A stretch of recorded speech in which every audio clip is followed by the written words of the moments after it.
से चौथे पुत्र थे वल्लभ भाई। बालक वल्लभ ने करमसद के बाद नडियाद से अपनी हाई स्कूल की शिक्षा पूरी की।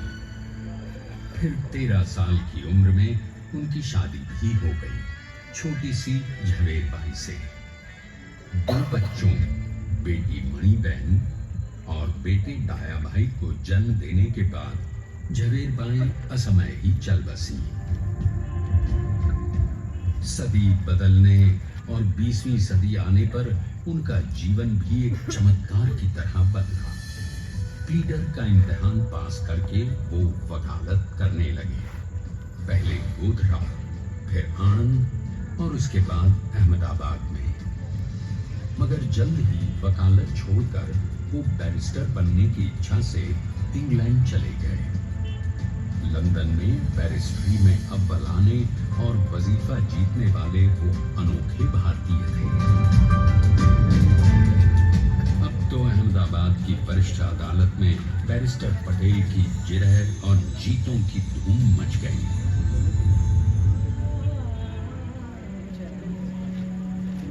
तभी एक युग पुरुष ने वल्लभ भाई के जीवन की धारा ही बदल दी।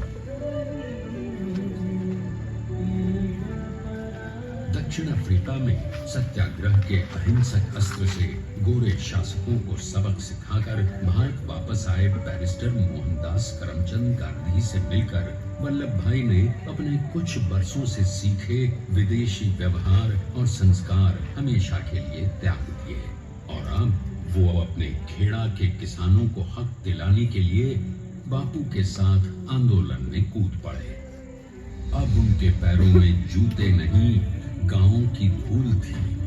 हृदय में भारत भूमि की शस्य श्यामला धरती, मन में थे गांधी और मस्तिष्क में एक नए स्वतंत्र भारत का सपना।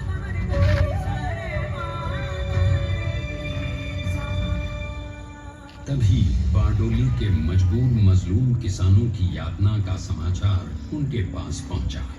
तुरंत वल्लभ भाई वहां पहुंचे और यूं शुरू हुआ भारत का सबसे बड़ा और सफल किसान आंदोलन बारडोली। वल्लभ भाई ने बारडोली के 87,000 किसानों को ऐसा अटल अडिग अचल मनोबल दिया कि अंग्रेजी सरकार हिल गई और 1 बरस के बाद उनका लगान माफ कर दिया गया। अब तो पूरे देश में लोग वल्लभ भाई के नाम की कस्में खाने लगे। स्वयं महात्मा गांधी ने कहा, अब वल्लभ भाई मेरे शिष्य या साथी नहीं, सारे देश के सरदार हैं और देश को मिल गया एक अनोखा असरदार सरदार।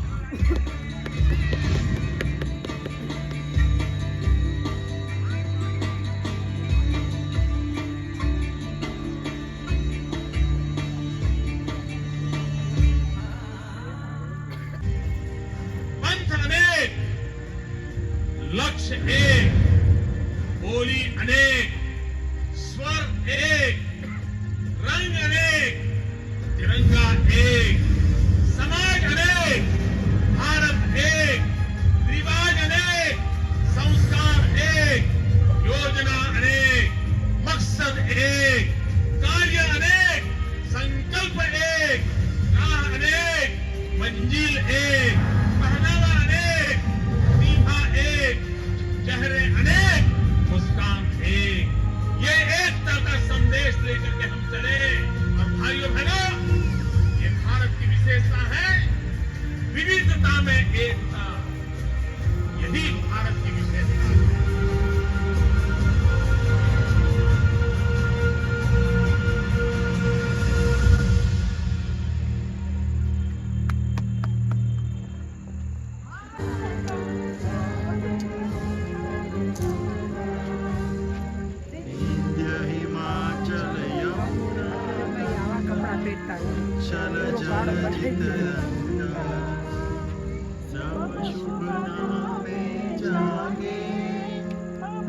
शुभ आशीष मांगे, गाए तव जय गाथा।